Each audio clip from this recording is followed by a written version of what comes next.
Well, welcome back to part 2 of Seisan. So when we left off, we were just finishing this strike and coming down. Then we do a 180-degree turn. And as we do this turn, we bring our hands to our mid area, to our midpoint, and then strike back. Now, when I first learned this kata from Johnny Author, we actually struck up here. This kata, the way I perform this kata though, it still has Johnny in it, but Charlie Earl spent a great deal of time with me on this kata, and I owe a great debt of gratitude to him for that. He really improved my performance of this kata. So, to the center line, not across your body, to the center line. Strike, and your strike can come back along your side, or your strike can come to your own center line, which is the way I tend to practice it, since I think if somebody was actually grabbing me, their center line is going to line up with my center line. And I want to practice that's where my strike is going to be. As I do this strike, I think we talked about this briefly in Seichin, I want to make sure that my crane strike, my kokusen, is going straight back in. I don't want to curl my hand or slap, and again, that would be an okay technique, but I want to feel, for the purposes of the kata, my fingertips going in. Also, I feel my two knuckles driving into the earth.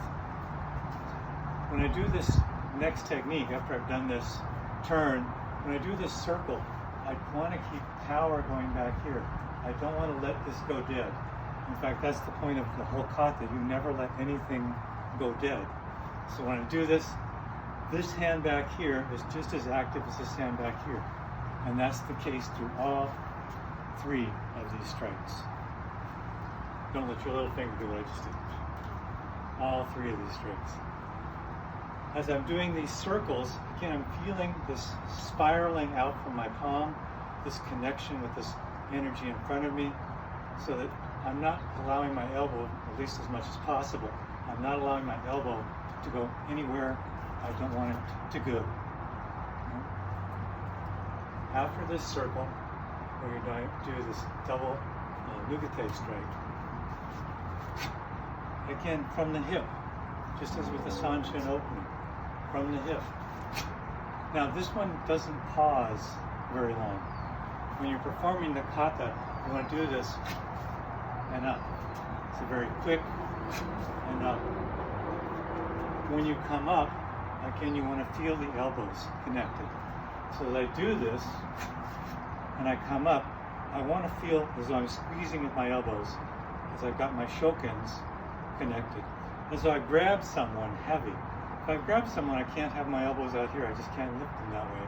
I want to feel their weight coming underneath me. As I do this next strike, the way we teach this kata is just circle and strike. Just circle and strike. The way I practice it, however, and again, how you practice it is how you practice it. It's a little, just to go to center. So when I'm doing the kata, I actually come through center. So let's talk a little bit about this elbow strike. In Uechi, we have, in the kata, we do 2 variations of the elbow strike. We'll do this one later in the kata, that we did in Kanshiwa, that we did in Kanshu, that we did in Seichin. But for this time, this is where we introduced this elbow strike, this front leaning strike, really kind of out of Zenkutsudachi, where we're just really going right into the person. Walter Manson's observed that you never have to chase anybody down if they're attacking you. If they're attacking you, they're attacking you. They don't attack you usually by running away.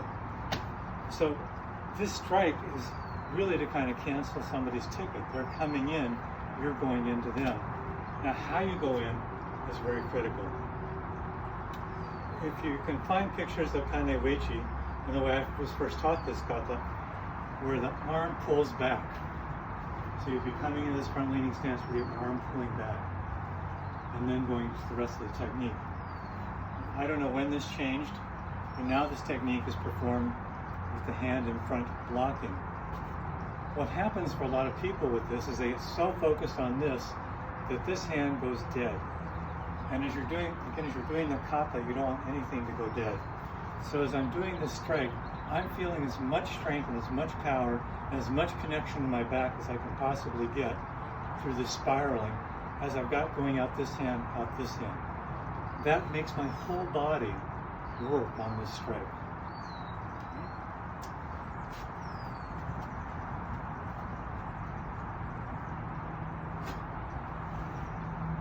From this elbow strike, pull back, Washuke, Boshiken, circle, Nugate. And right there I had to adjust because I could feel my weight going out. Again, I need to bring my weight back, so I'm constantly making these adjustments so that I'm keeping my stance connected. Trying not to get so focused on what's going on with my upper body that I lose what's going on with my lower body. So elbow strike, Boshiken, Nugate. I'm going to step in, and I try and step through center as I'm doing this step in. Not swinging my leg out, because again, I want to be protected. I'm looking for these moments of ski, these times when I'm open. And certainly if I step this way, I'm open. So when I'm coming out of this series, I want to come through center. As I come through center, I can feel this sense of extension from my hips, but also a little bit from my shoulders. So I've got my elbow in, spiraling out, spiraling up. That kind of opens my chest, opens my hips, and then I just close.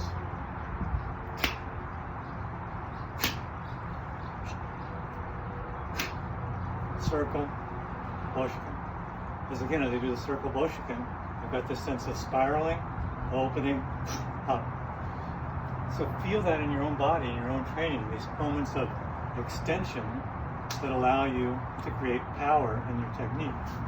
Turn, circle, Nugate, and we'll pick it up in part 3 and end the kata from there.